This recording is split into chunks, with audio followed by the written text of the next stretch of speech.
plastic. There are few places on the planet where you won't come into contact with it. In fact, have you ever stopped to think about what our lives would be like without plastic? Probably the planet would be better off, but our day-to-day would be very different. It's truly everywhere. It isn't easy to find products that don't contain plastic. So where does it come from? And how is it related to explosive billiard balls?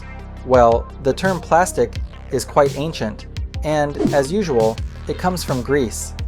The Greek term plastikos is used to classify a material that can be shaped through heat or pressure to create other objects, materials like tree resins and ivory. But what we really want to know is how the first synthetic plastic came about, the one produced in a laboratory that you can find in any river or deserted island. As with most inventions covered on the channel, artificial plastic is the result of many researchers and inventors, many indeed. So I'll show you some of the most relevant, such as the Englishman Alexander Parkes, who was responsible for creating the first artificial plastic in 1856.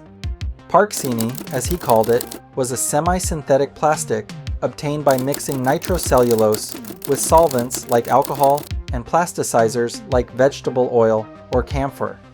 The result was a plastic that could be molded when heated, and it was presented to the public in 1862 at a major international fair in London.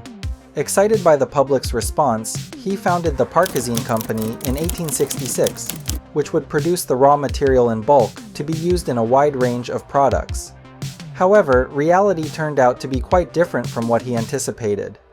The material he produced was very brittle and flammable, in addition to having a high manufacturing cost. In other words, costs grew more than sales, and the company closed its doors just 2 years later. Meanwhile, in America, another researcher named John Wesley Hyatt would have more success with a semi-synthetic plastic he called celluloid, and he got into the matter in a very curious way when he decided to compete for a reward of $10,000 offered by a New York billiard company. They were looking for a substitute for billiard balls that, until that point, were made of natural ivory obtained through elephant hunting. But as the game was becoming more and more popular, this was becoming unsustainable. Hyatt began by acquiring the patent rights from the Englishman Parkes in the 1860s to conduct experiments to create a billiard ball and win the contest. In the course of the experiments, he arrived at a solid nitrocellulose mixture, alcohol, and camphor, which were mixed and heated under pressure in a manufacturing process much cheaper than Parkesine plastic. His main gain was realizing that when using camphor as a plasticizer and mixing it under heat and pressure, it melted and minimized the need for additional solvent, reducing costs and improving product quality. The result was a mass that could be dyed and then pressed into blocks, which were later softened in boiling water to be pressed into numerous shapes. Additionally, when at room temperature, it could be cut, drilled, and polished, giving rise to countless products. Another reason why Hyatt's company succeeded where others failed was that he developed a series of machines to work the new material. Some of them were even precursors to what would become plastic injection molding.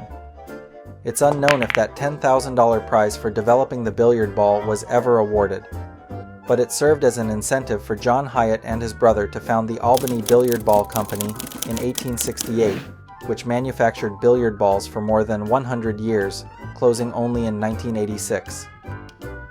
In 1870, the brothers also obtained the first of many patents related to the plastic manufacturing process, which they commercially called celluloid, a raw material that would be produced by a second company founded by the brothers the following year, and that would be used by several other companies in the production of toys, combs, buttons, dentures, in short, countless products.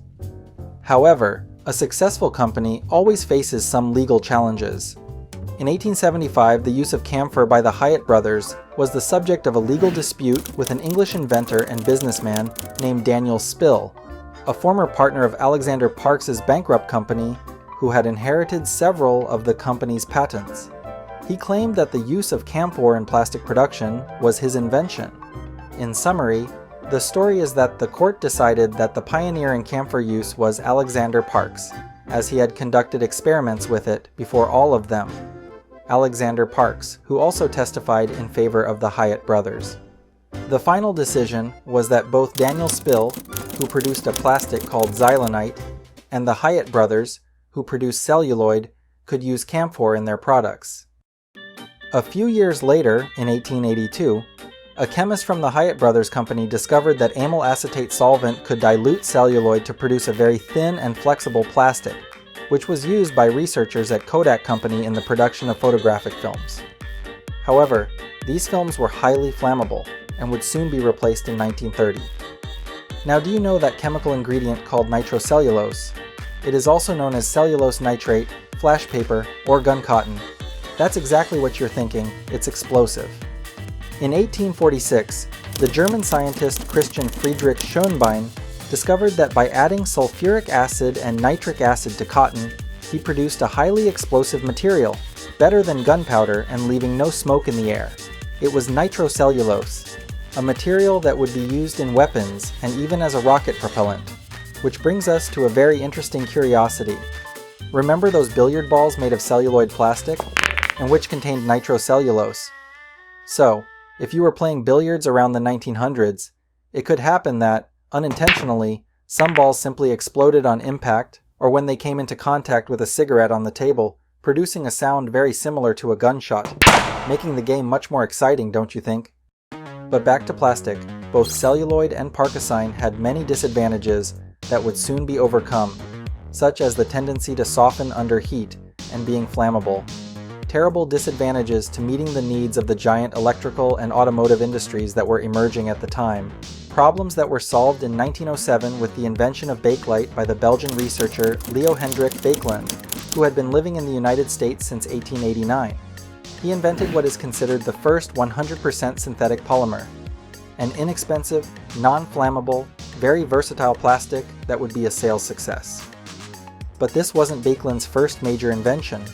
As soon as he moved to the United States in 1889, he patented some inventions, one of them being a paper for photographic printing that could be developed under artificial light, which he called Velox, an invention he sold to Kodak for $1 million in 1899. Not bad.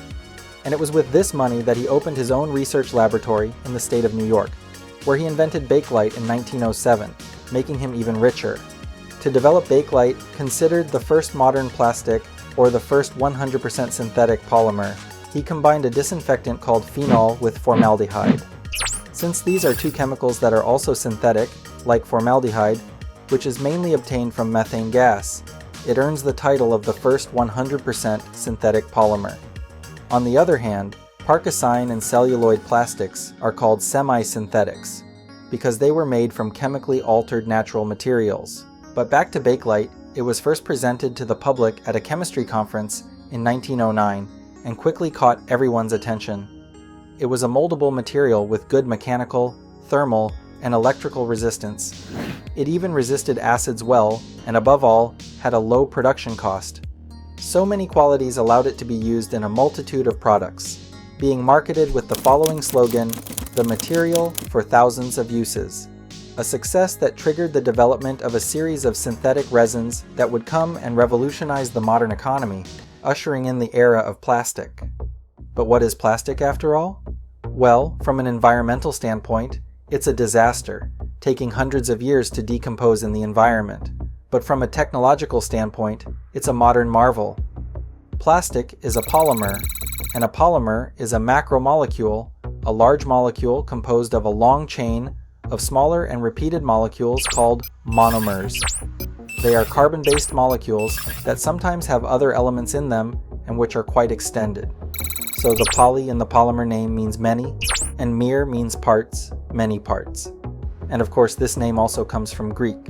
Well, as you can imagine, polymers make up a huge class of molecules that go far beyond plastics. Much more. If we divide them into natural and synthetic polymers, in the natural category, we can mention cellulose present in plants, natural rubber, wool, silk, ivory, starch, collagen, keratin, DNA.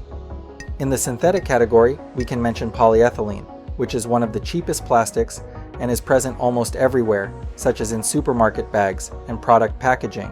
There's also PVC, polyvinyl chloride, widely used in construction, polystyrene, used in many products like the famous styrofoam, nylon. Well, synthetic polymers are in practically all industrialized products we consume. You probably have several with you right now. Well, I'll end it here. I hope you enjoyed this snippet of history involving plastics. It's a truly fascinating area. Thanks for your company, and until next time.